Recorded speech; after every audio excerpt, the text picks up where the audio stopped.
Hasn't been asked and answered, but I'm not sure what the relevance is. You chose to sue only Ms. Heard and not the newspaper that published this article, correct? Objection, compound. All right, I'll sustain as to compound. You chose not to sue the Washington Post, correct? Objection, relevance. I'll sustain the objection. You only sued the author of this article, Amber Heard, correct? Which seems she was the one making the statements. Yes, I had the opportunity to fight back. Permission to publish Exhibit 2, Your Honor. All right, Exhibit 2 is already in evidence, so we'll publish. Mr. Depp, you realize that the only job for this jury to decide, Yes, sir. its only job is to determine whether this op-ed and this op-ed alone is defamatory. Objection calls for a legal conclusion. I'll sustain the objection. This is the only writing that that's the subject of this lawsuit that you brought, correct? Same objection. It's fact, Your Honor. He I'll only brought the allow lawsuit. that question. I'll allow that question. This is a version of that story of the op-ed that I have never seen. The one that was published before, the only one I've ever seen is the one that was published prior to this. They changed the title because they were in fear of trouble. Well, I'd move to strike that last testimony, Your Honor. Well, I mean, Whether it's the online edition or this edition in the paper, this article is the only statement, the only publication of anything that's the subject of the lawsuit that you brought, correct? Objection asked and answered. I'll sustain the objection. This op-ed, Mr. Depp, does not discuss any of the details of your relationship that we've seen in texts and emails and recordings over the past few days, does it? Objection, compound, and asked and answered. I'll sustain both objections. In fact, this article doesn't contain any details of your relationship with Ms. Heard. Objection asked and answered. I'll sustain the The objection. only thing that this article states, Mr. Depp, is that in 2016, Amber made accusations of domestic abuse. Correct. it was clear that she'd made allegations in 2016. And she So did that then, when she yes. obtained a restraining order against you in 2016, correct?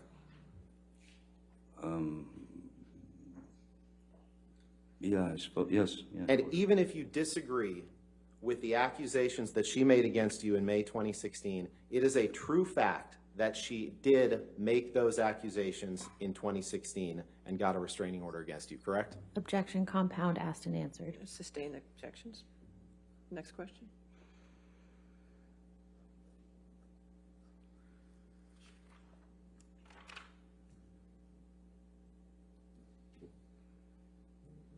To your knowledge,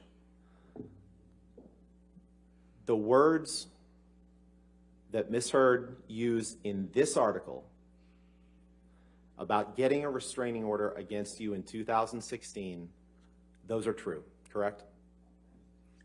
I'm sorry? Objection, words that it Ms. states Heard the used. document. All right, I'll sustain the objection. If you want. Can you go to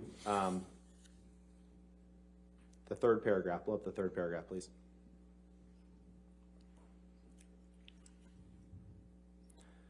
The statement that then 2 years ago, Ms. Heard became a public figure representing domestic abuse, that is true, isn't it? I'm not sure what we're looking at. Objection Oh, I see it. calls for a legal conclusion. So I'll sustain the objection. It's I'll his sustain the objection.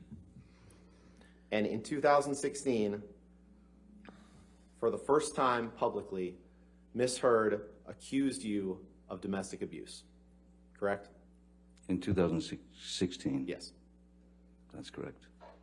No further questions. All right. Ladies and gentlemen, why don't we go ahead and take our morning recess for 15 minutes. Do not do any outside research and do not talk to anybody about the case, okay? We'll come back in 15 minutes.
we ready for the jury?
All right, you be seated and redirect. Good afternoon, Mr. Depp. Hi. Could we please pull up Plaintiff's Exhibit 1?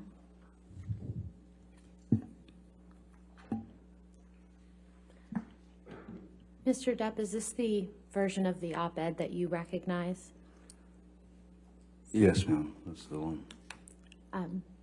I would move Exhibit 1, Plaintiff's Exhibit 1 into evidence and ask that it be published to the jury. Any objection? No objection. All right, 1 in evidence and publish. Mr. Depp, when did you see Ms. Heard's December 18th, 2018 op-ed for the first time? It was,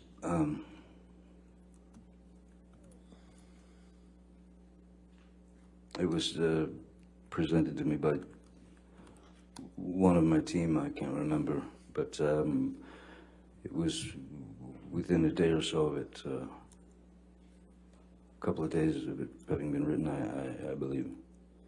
And what was your reaction when you saw it? Shock. Why were you shocked?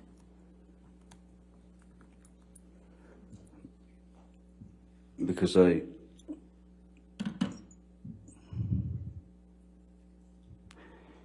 at that point, it had been a good solid two or so years of this, of the accusations, of the allegations, planted firmly on my back, so something that I had to carry with me. And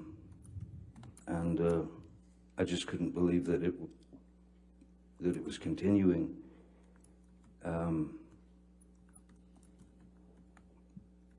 That it was continuing in such a way that it was clear that the more bad press, the more hit pieces that came out on me, the more of these stories of Ms. Heard and her righteous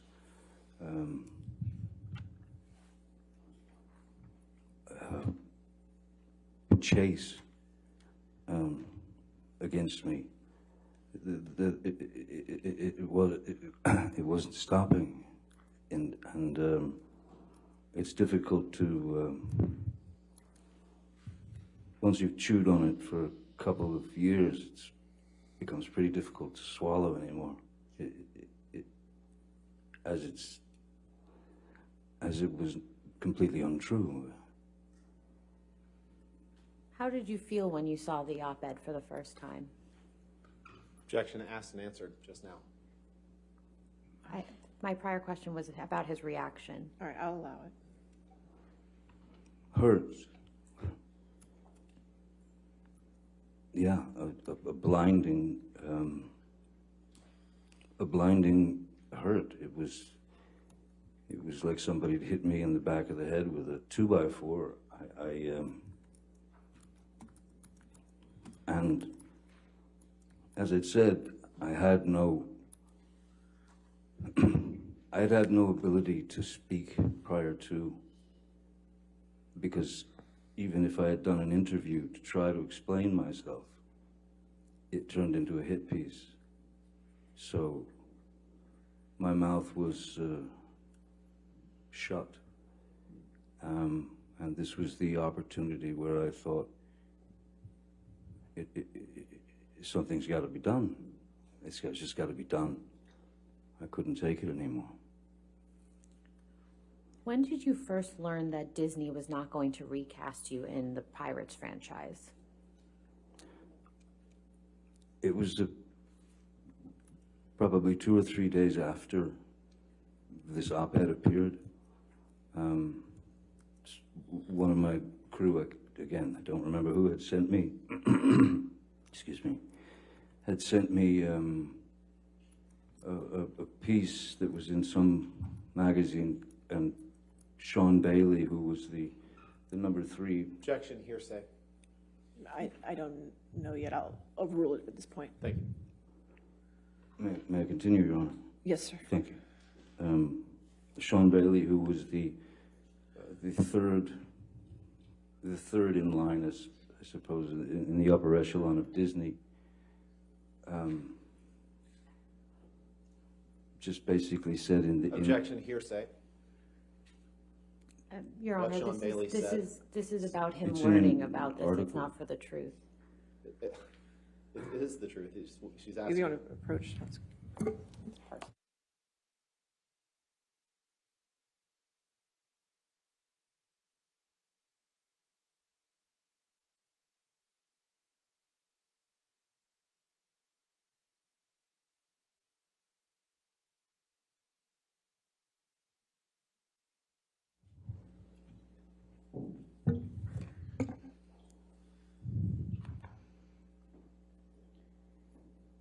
Mr. Depp, could you please explain to the jury who Sean Bailey is? I think you were starting to. Yes, I'll try again. Sean Bailey is the number 3, or was at the time. I don't know what his status is anymore, but at the time he was the number 3 sort of upper echelon of Disney top dogs, and Sean Bailey was quoted as saying that... Objection, hearsay. Mr. Depp, where was Sean Bailey quoted, without getting into what he was quoted as saying? He was quoted in whatever the article was that that was brought to my attention. And can you please just clarify what article you're referring to? I don't know what journal it came from. I don't know what magazine. I don't know any of that, so I don't know who did the interview with him. Objection, lack of foundation. I'll overrule the objection. Go ahead. Mr. Depp, how did you feel when you learned that you were being dropped from the Pirates of the Caribbean franchise?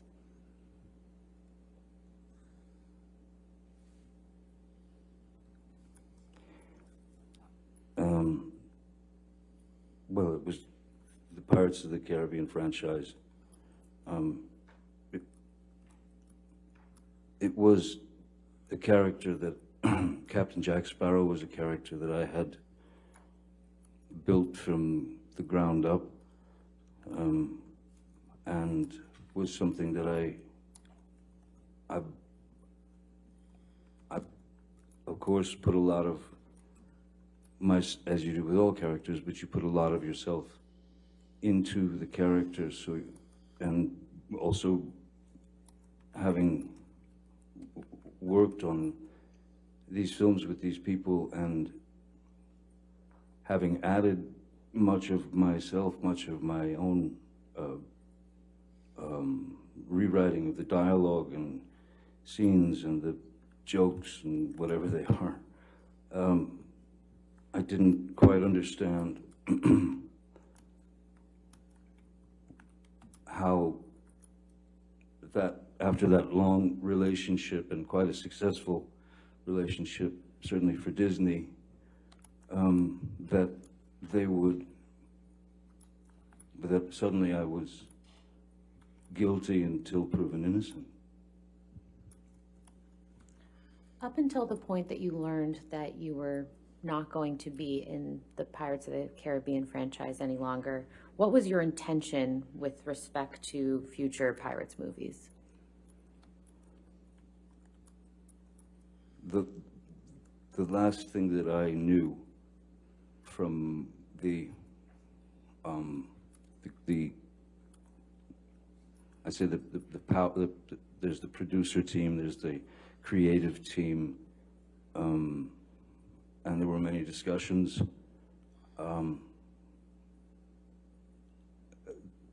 I, in fact, had been approached to take part in writing Objection, Pirates hearsay. 6. Mr. Depp, what was your intention with respect to future Pirates movies, aside from what you'd been asked to do? My feeling was that these characters should be able to have their proper goodbye, as it were. A franchise can only last for so long.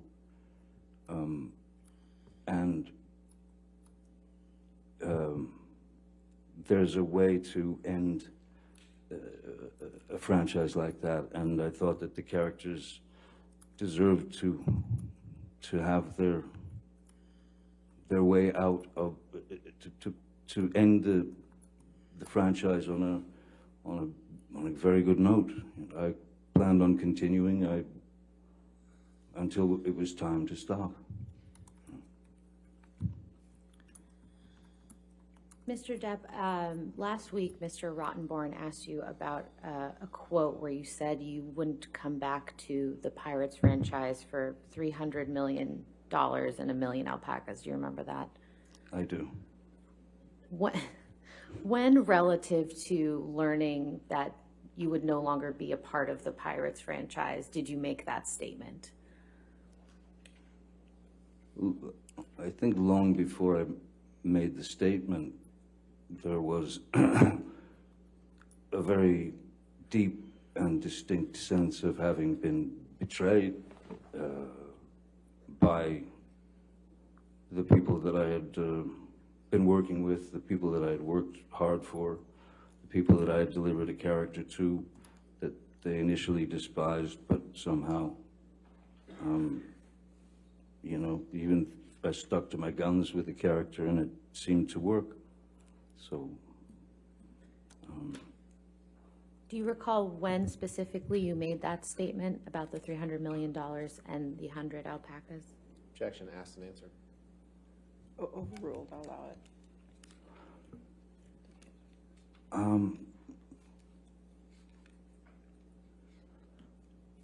I believe I made that statement during a press conference in the San Sebastian at the San Sebastian Film Festival when I was asked about my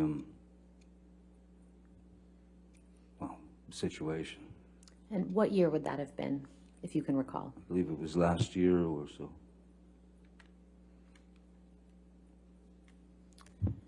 Can we please pull up Plaintiff's Exhibit 804?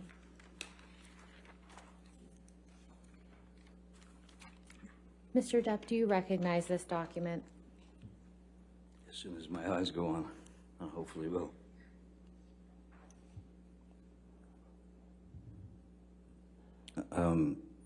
Scaramanga Brothers, yes. Pirates of the Caribbean, 4 and 5, yes.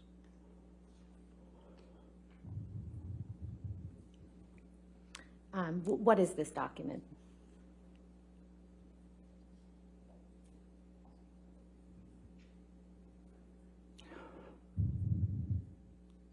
I don't quite know. I'd have to read it to get some understanding of it. Could we scroll through so Mr. Depp can look at the rest of this document? Oops.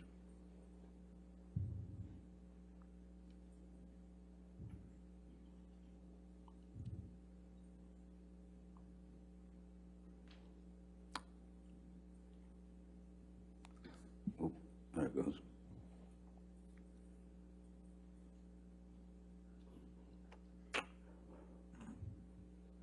It looks, this appears to me to be some species of contract, no? Is this a contract that you entered into? With Disney. Your Honor, I'd ask that Plaintiff's Exhibit 804 be moved into evidence and published. Any objection? I think it's outside the scope of direct or cross-examination.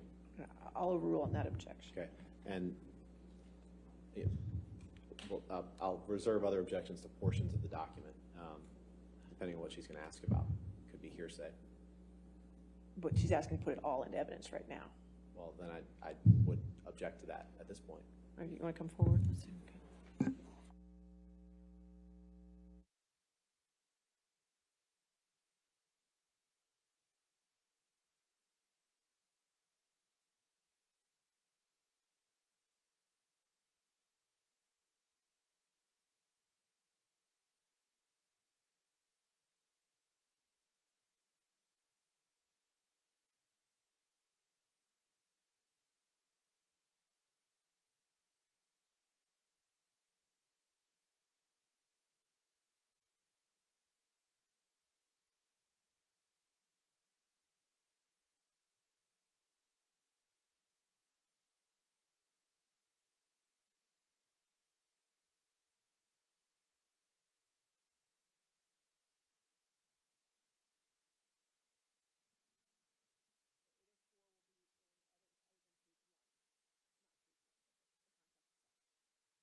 Okay. If I could just get a redacted copy of that at some point. Okay, thank you.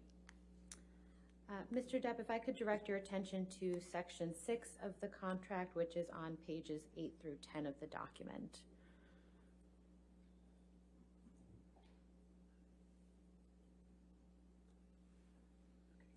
And Mr. Depp, what does this reflect? Sorry. It appears to be the agreement of Pirates 4 and 5, compensation and merchandise. Mr. Depp, at this time, how many other franchise films had you been a part of? At that time, Alice in Wonderland. Boy. Alice in Wonderland.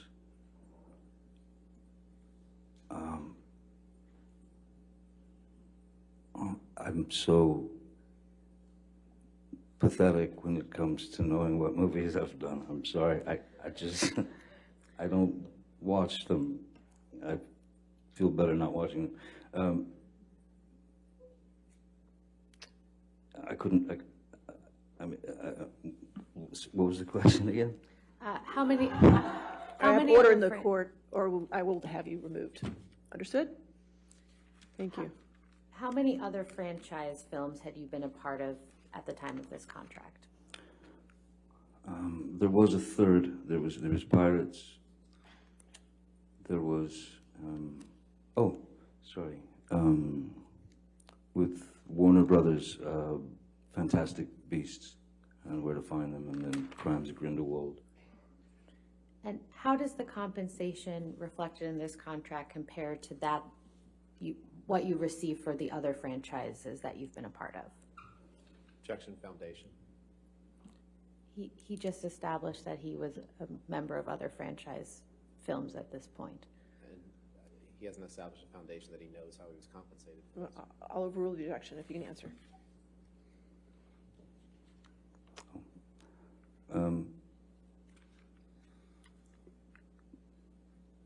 I believe the compensation, obviously, all the pay and back end and all those things are negotiated by agents, lawyers, and this was comparatively this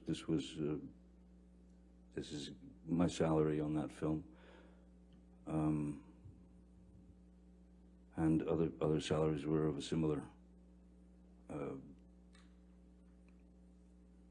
a a similar status, I suppose. If I could direct your attention to the 12th page of the document.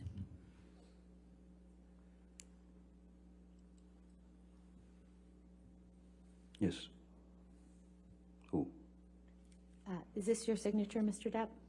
yes, it is. Okay. We can take this down, thank you.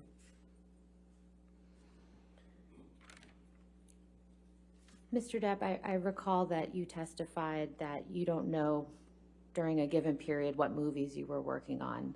So my question is, who would know that? Well, first and foremost, my agent, or agents. I do recall a couple of the other films that I'd made after. One was initially called Richard Says Goodbye, and that was, they changed the name to The Professor, and during all of the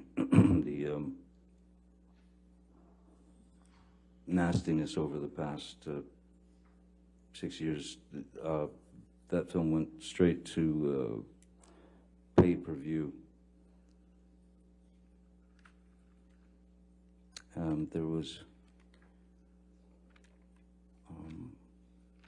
another film called Minamata that was produced. It was my company, Infinitum Nile.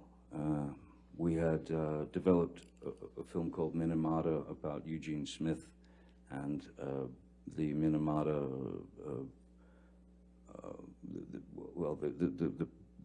the mercury poisoning of a very small fishing village in southern Japan. There was that one, and then there was a film called Waiting for the Barbarians with Mark Rylance and Robert Pattinson. Those were 3 films that I'd done. Mr. Depp, during your cross-examination, Mr. Rottenborn showed you a number of text messages between you and Paul Bettany. Do you remember that? I do. Could you please explain to the jury what your relationship with Mr. Bettany is? Mr. Bettany and I had, we'd met while I was making a film called The Tourist in Venice, and we were, it was an instant connection.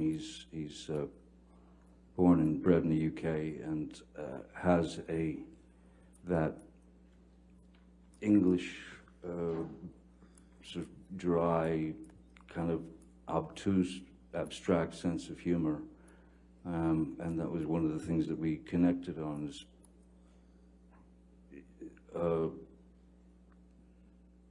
taking, even if it was a difficult or unpleasant situation, we would,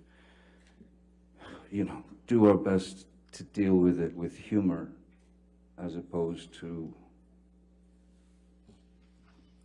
just a constant complaint or whining or anything of that nature. We dealt with it with humor, albeit sometimes, as these are private texts that have been, there was a lot of, in context, it's important to know that none of it was ever intended to be real, and the language that's used, which yes, I am ashamed that that has to be spread on the world like peanut butter.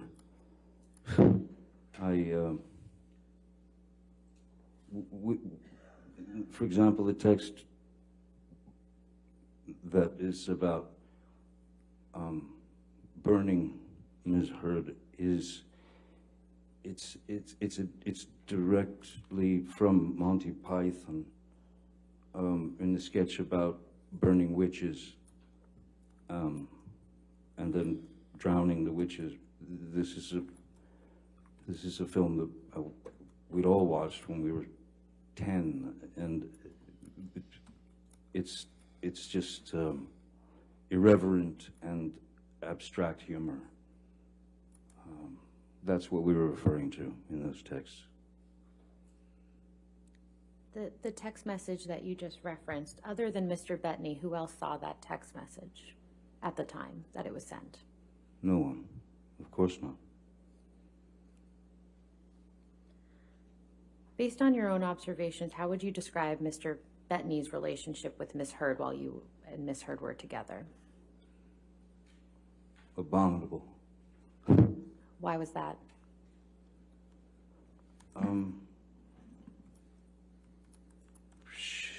Ms. Heard despised Mr. Bettany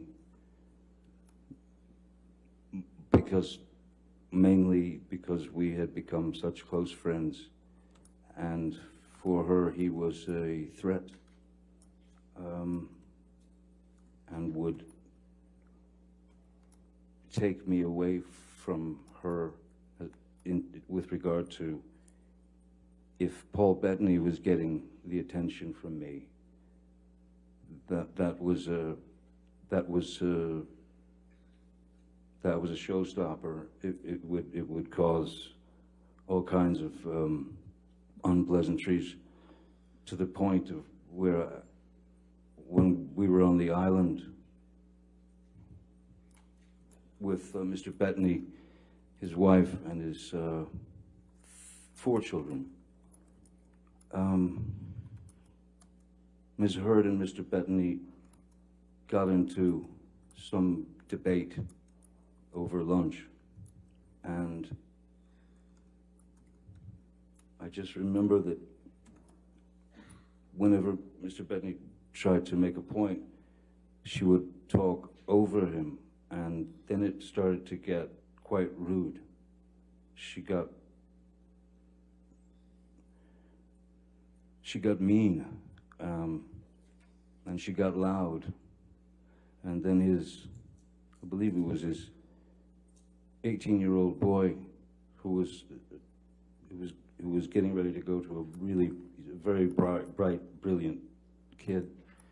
He entered the conversation because this was something to do with what he'd studied in school, and he knew quite a lot about it, and he voiced his opinion, and Ms. Heard demeaned that young man to the point of where he burst into tears and walked away, and it was at that point that I had spoken to Ms. Heard and said, that's just unacceptable. That behavior is unacceptable. You have no right to demean that boy. You cannot always be right. You should try being wrong sometime, because you might learn something. And then I thought it was best that she leave the island. Could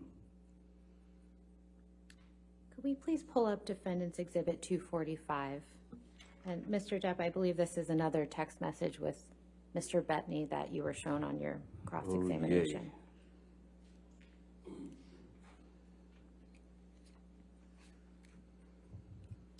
And directing your attention to the text message at the top of the page from May 30th, 2014, do you recognize this text message you sent to Paul Bettany? Yes, I do. And could you please describe to the jury what you are conveying to Mr. Bettany in this message? This again this is I suppose an example of the way that I write and express myself. That is to say, you stretch your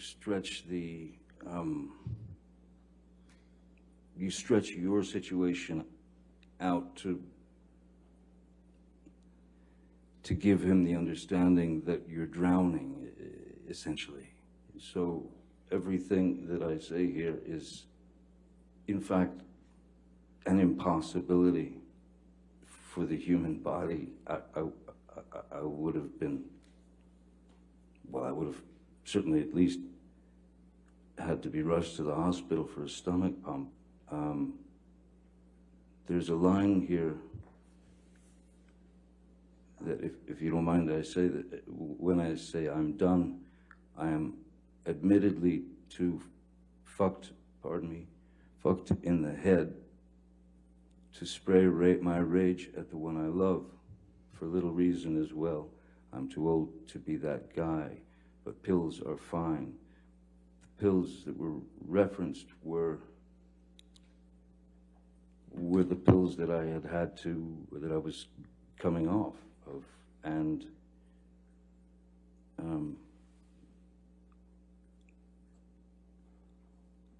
they were the only thing that could give me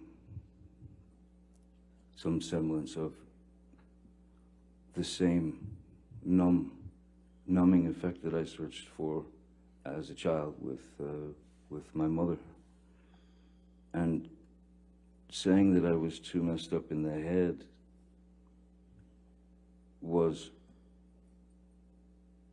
it's kind of like if you've been told since you were a child that everything you do is wrong, and that I shouldn't have even been alive, or whatever, you know, joyous little treats that my then very sick, very ill mother brought to me. Ms. Heard was well aware of my past, my childhood, therefore was very adept at knowing exactly which buttons to push. So at this point, I mean, I felt like, well, I was that little boy again in my head, like, I guess I am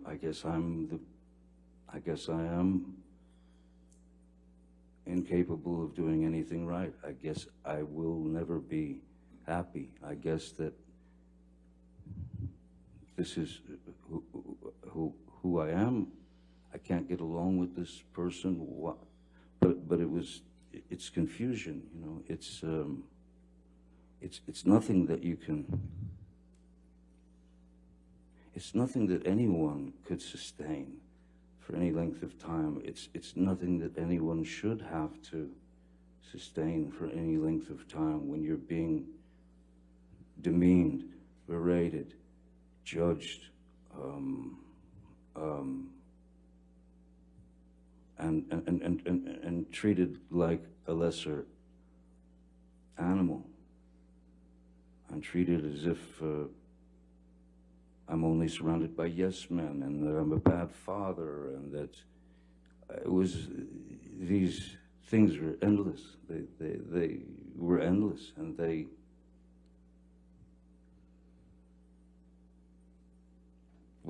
there was no call for them. It's hard to understand why someone that is supposed to love you could be that cruel. And there's also times where you just say, okay, I'm gonna try to not have I won't fall for the argument. I won't participate in the argument. Because I knew where it would go, into her circular pattern of psychological abuse. Mr. Depp, what do you mean when you use the term blackout in this text message? Blackout.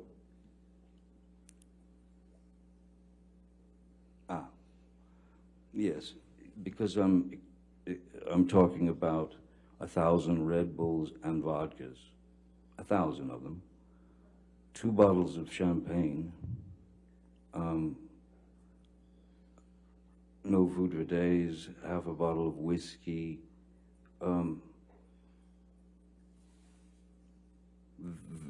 Those things, had that been all absolutely true, would have not only caused a blackout, but it would have caused a severe alcohol poisoning, overdose. I would have had to have gone immediately. If that were true, I would have had to have been taken to a hospital, or I'd just die.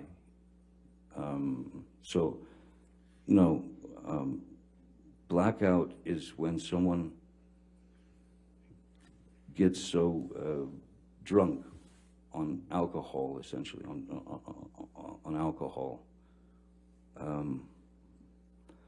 But the pills that I had my addiction, that I was addicted to, the roxycodone, which are very, very powerful opiates.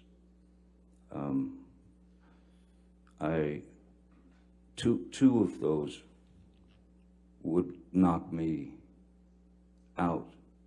That is to say, so there's blackout, which is, you can be, a person could be wide awake and wreaking havoc, or having a giggle in a blackout and never remember it. But when you are, when you've taken the prescription medication, it knocks you out. You are certainly not, well, you're not in any condition to, first of all, swing at anyone.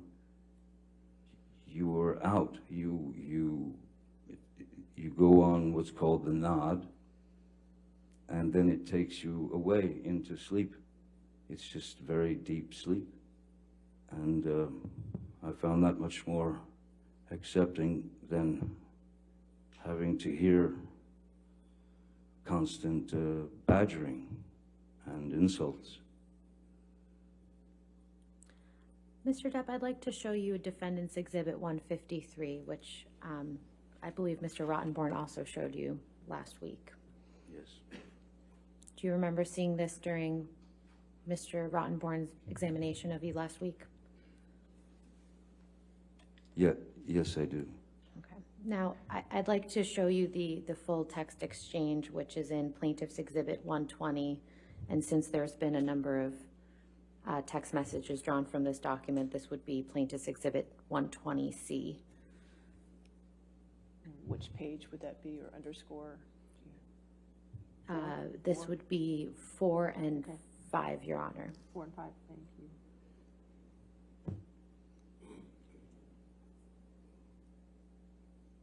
Mr. Depp, do you recognize these text messages? Yes, I do.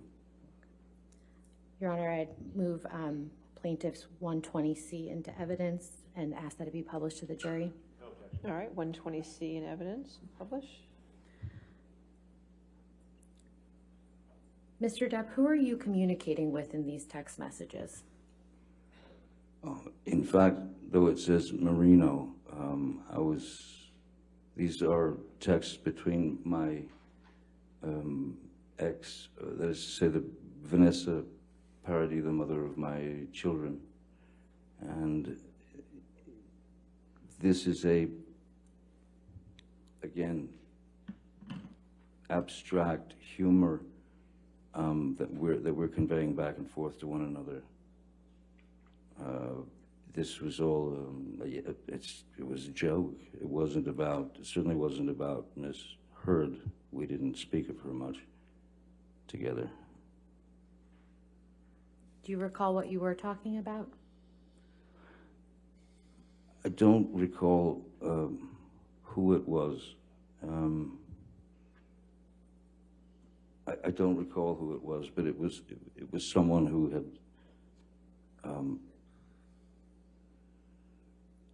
for some reason, I think it was,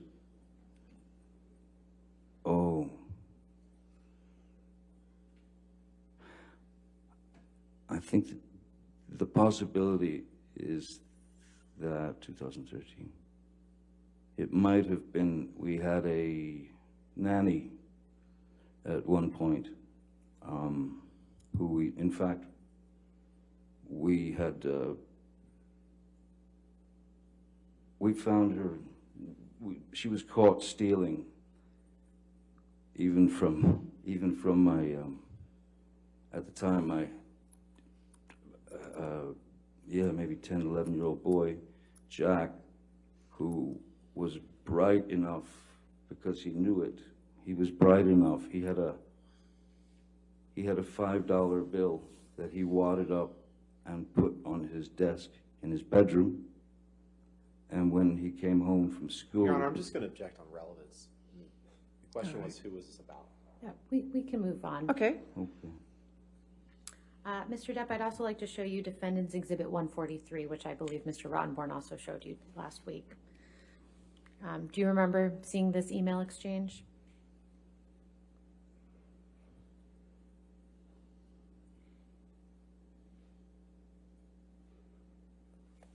You could scroll down as well, please. Thank you.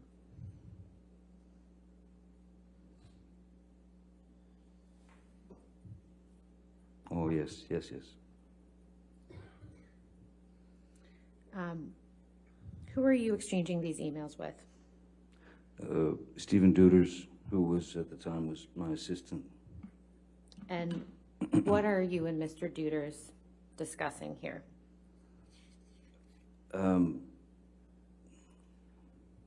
Gobbledygook, essentially. It was,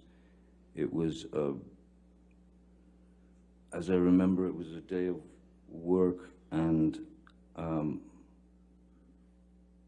there were times when I would send a text to Mr. Duders, because he's the worrisome type. I would send him a text in jest, of course, and to get a rise out of him, to get some reaction out of him. So, you know, I would tell him things like, you know, I woke up and I'm bleeding profusely from the inside of my ear. Is that normal?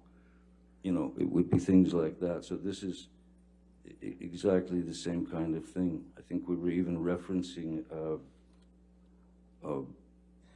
The Hangover, the film The Hangover, in part of this, about the Mike Tyson and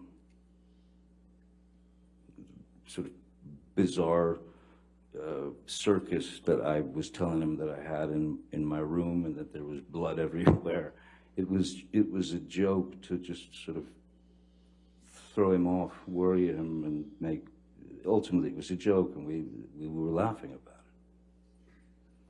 it. Mr. Depp, what, if any, portion of this email exchange is literally true?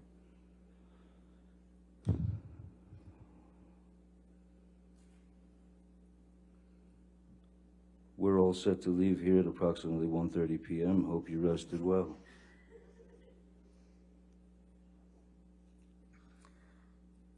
Mr. Depp, I'd like to talk to you about some text messages that Mr. Rottenborn showed you where you refer to the monster, and this is in the context of in conversations with that don't include Ms. Heard. Do you remember seeing some of those communications? Yes.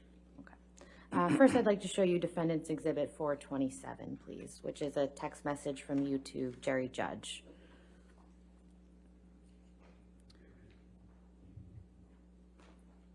How are you using the term monster in this context when you're communicating with Mr. Judge?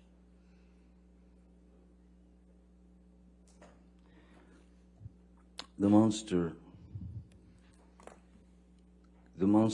could essentially, the monster could, it could be two separate things.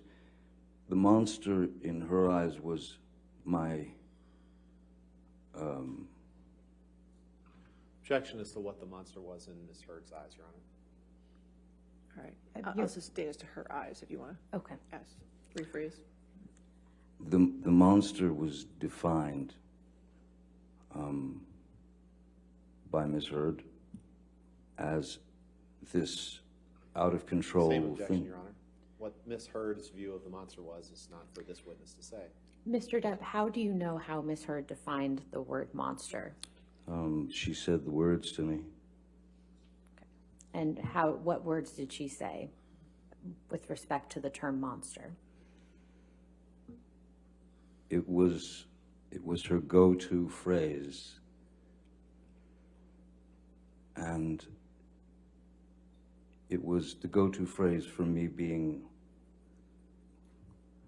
again, you know, as has been embellished and elaborated, the drug use or the drink or the whatever, but the monster was, for me, and again, you start to think about these things and you put it in your own head, what the real context is. The monster was sobriety. The monster was trying to be sober because I was plagued by these requests to stop drinking. But the monster could also be if a conversation, if something starts as a conversation, which would quickly ramp up to quite an antagonizing argument,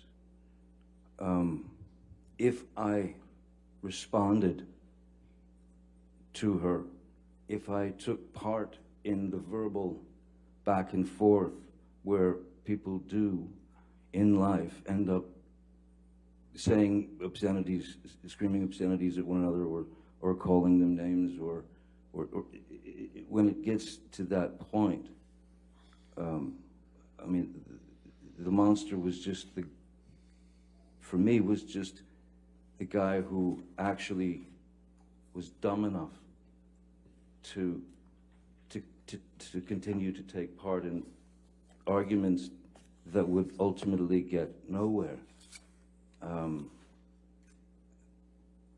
So that is one of the reasons why I would try to get away from Ms. Heard and not participate in her debates and the knowledge that she wanted to express to me, and circular and painful insults that were just constant. It was rapid fire. So I stopped participating in those. I tried to walk away. I tried to go to another room, even to the point of locking myself in rooms so that she just could pound on the door and scream. That was clearly a mistake. I should have never fallen for that or taken the bait to allow myself to get into a conversation which led to an argument, which led to physical violence. It was not going to be good, so I would just walk away, which drove her through the roof. So, Mr. Depp, why would you use the term monster when communicating with people other than Ms. Heard? Well, because I heard it all the time. I mean, it was, as I said, that was her go-to. The monster's here, the monster's back, monster. So I would refer to the monster again in terms of with Elton, or with friends Patti Smith. The monster was like with Elton. I think it was just the monster was I let the monster creep back in or something.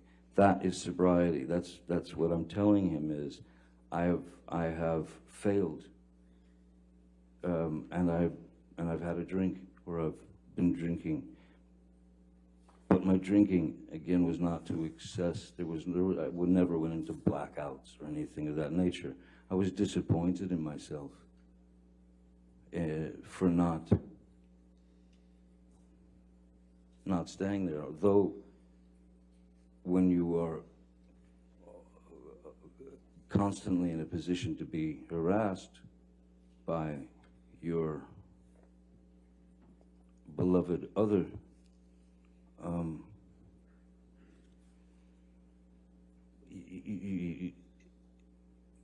what else could I do?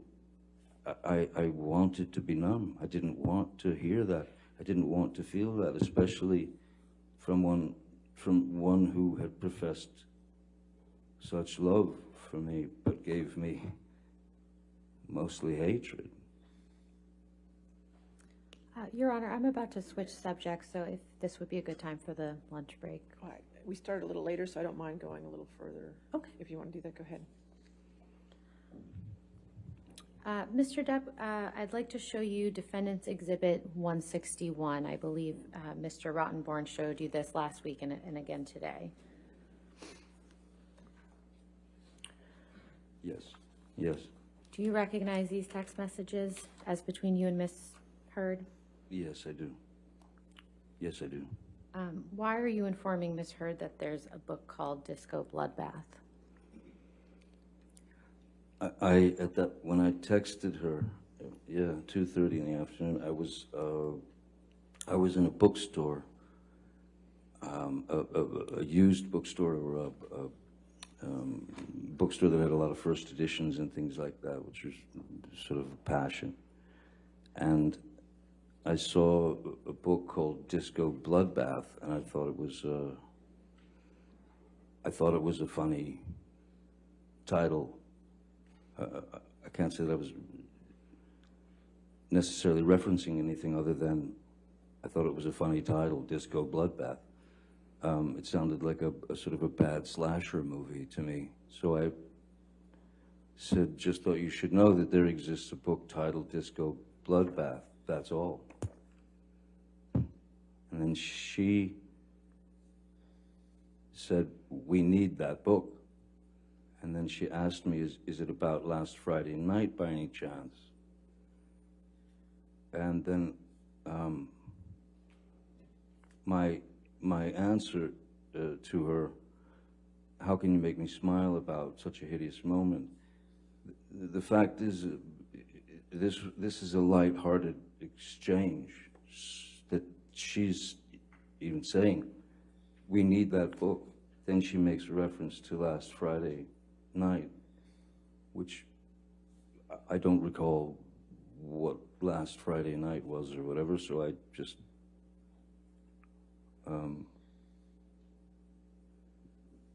how can you make me smile about such a hideous moment? A hideous moment could have been some grotesque thing that we saw on television. It could have been anything. I don't recall now, but all I was saying is, and it even says at the end of my text, that's all. Disco Bloodbath, you know. So this was not we were not butting heads in this exchange whatsoever. It was very lighthearted. Mr. Depp, I'd like to show you Defendant's Exhibit 375, which is another document Mr. Rottenborn showed you last week. Yes. Could you please remind the jury what's reflected in this photograph?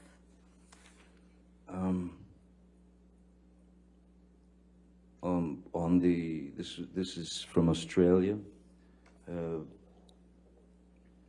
On March 8th, I believe it was, where after my finger had been, the tip of my finger had been taken off, I began to, I was in such shock, I just started writing on the mirror on walls, and basically what these were for me to Ms. Heard were reminders of moments in our past where I had caught her, where it was revealed to me, even by her, that she had been caught in lies that she had told me. So that's what these are in reference to. The red, the lipstick that says, call Carly Simon, call Carly Simon, she said it better, babe. In reference to you're so vain, I am imagining. But that's not, I didn't, the Carly Simon message is not mine, that's Miss Heard's. So let's just break this down a little bit. Who wrote the text that's in black on the mirror? That would be me. And what does that say? She loves, I don't know, like naked Hollywood or something. An artist of, I don't know what the rest says, but what that is Ms. Heard had come to me and she was seemed to be seriously concerned about how she was being portrayed in Hollywood. She was concerned that because she had done films where there was kind of arbitrary nudity and things of that nature, she had voiced to me that she did not want to be, she didn't want to be looked upon that way in the industry. She wanted to be able to escape the chains of being objectified by the Hollywood system, which is a difficult thing for any woman, certainly, unfortunately. But she asked me, how can I avoid being stereotyped as the beautiful blonde who gets her breasts out or goes naked and has to shtuck people in movies, and I gave her my advice on it, on how to avoid it, which I thought was pretty accurate, and her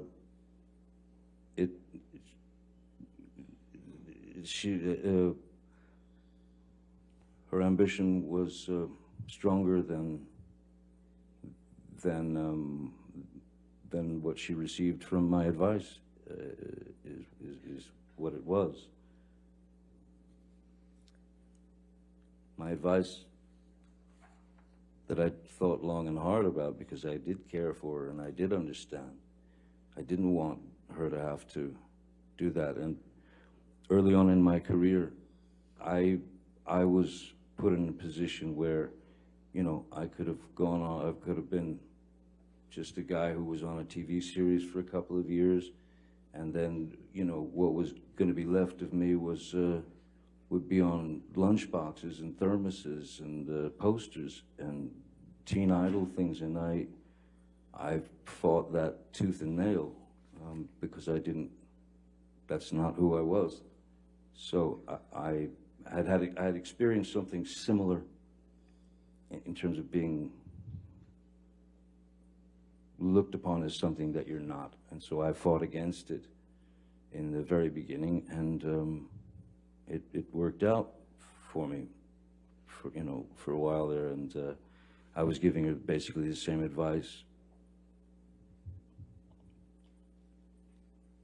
Now, Mr. Depp, you said that you did not write this portion that's in red here that says Carly Simon said it. Call Carly Simon, she said it better, babe. Is that right? Yes, no, that's not mine. How do you know that it was Miss Heard that wrote that? Objection, lack of foundation. Overruled, we can answer it. There are,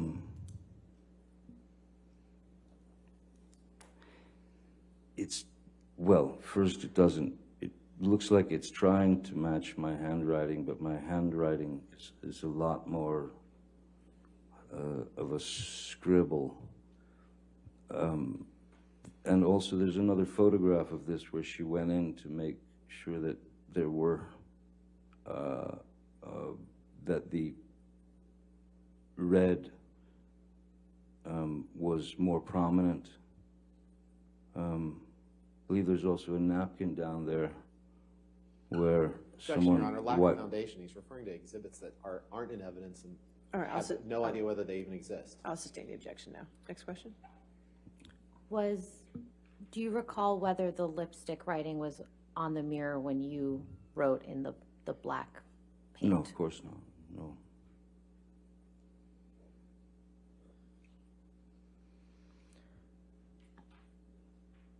Mr. Depp, I'd like to show you one of the text messages that Mr. Rottenborn showed you concerning the injury to your finger. So if we could please pull up Defendant's Exhibit 398.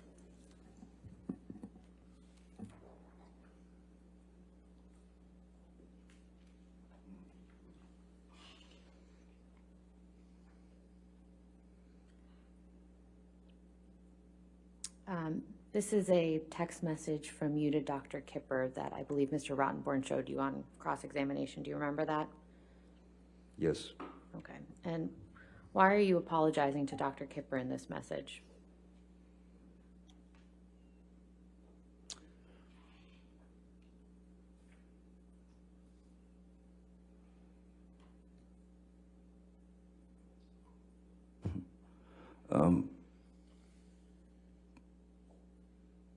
I believe that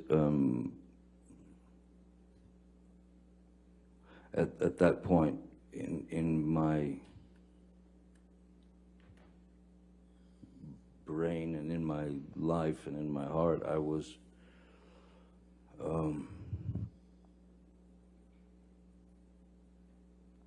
completely and utterly frustrated with how I was living my life, and I had some disagreement with Dr. Kipper, and I was apologizing to him for having gone against his wishes, or gone against his advice, let's say. What did you mean when you said, I have chopped off my left middle finger as a reminder that I should never cut my right finger off again? It's my way of dealing with a painful situation. It's my way of dealing with a painful situation where I resort to humor.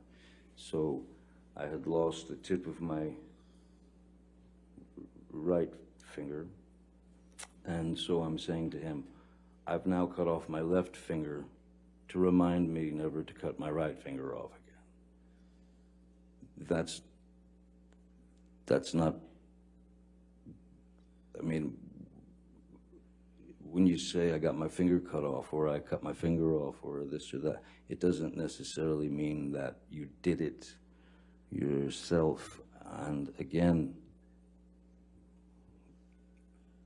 I'm a guitarist and have been since I was 12, and that was the only piece that I found in my life at the age of 12 where I knew what I knew who I could escape into music and learn music. And the last thing, I'm a guitar, I mean, I still play the guitar with, it's still my first love, aside from my children, it's still my first love. There's no reason in the world why I literally would cut my own finger off to ruin this beautiful opportunity that I was given at 12 to learn how to play the guitar.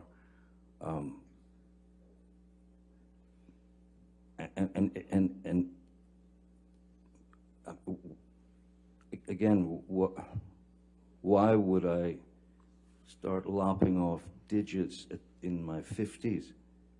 If I, as Mr. Rottenborn suggests, am a kind of, you know, walking tantrum. When I was younger,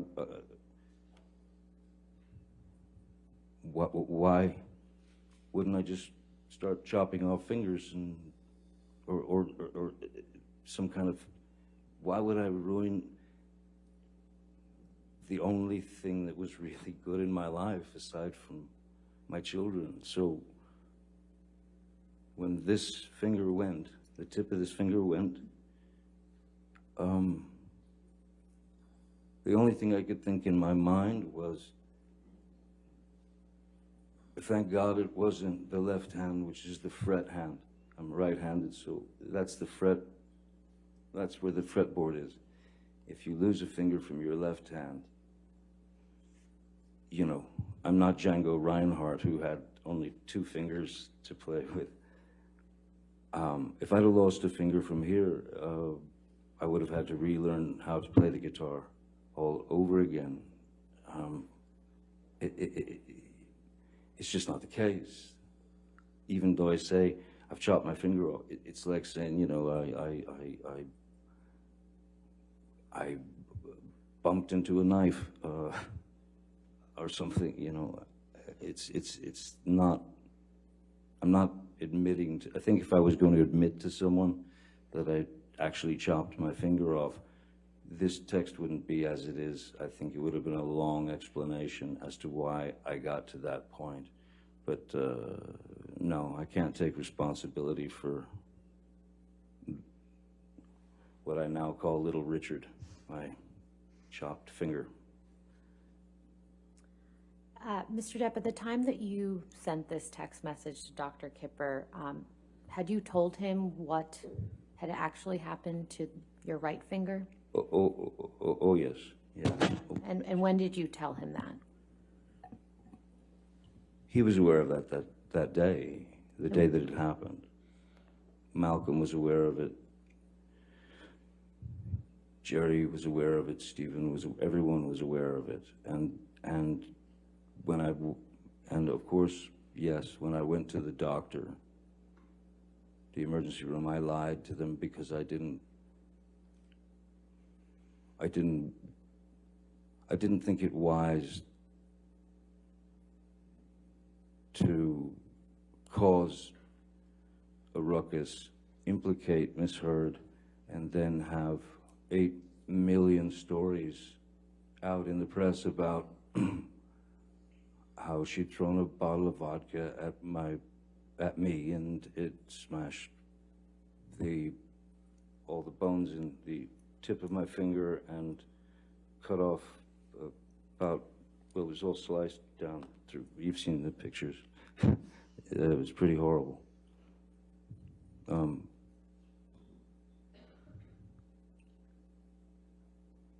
It was, and I didn't want to put her in that situation. I didn't want to put any of us in that situation. I didn't want to put the film in that situation. That was why I said it was crushed in an accordion door, and it was only the second doctor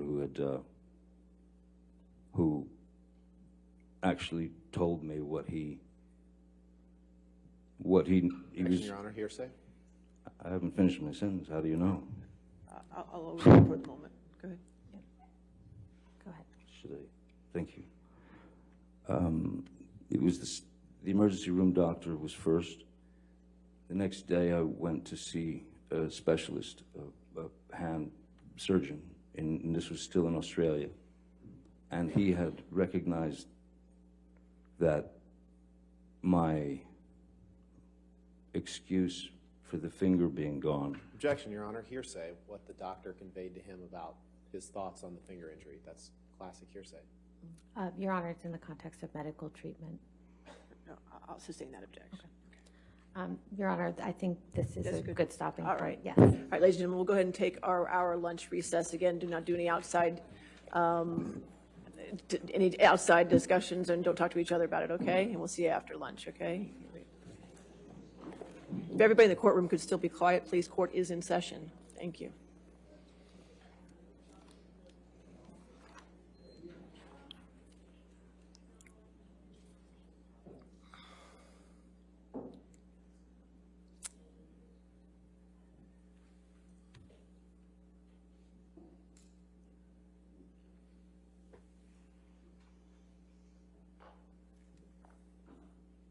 All right, so we can take a recess till 2:20. Just for planning purposes, though, I plan to go to 5:30 today since we had a late start. So just to let you know, and I know you plan on having a remote witness, which is fine. Just let us know so we can set that up.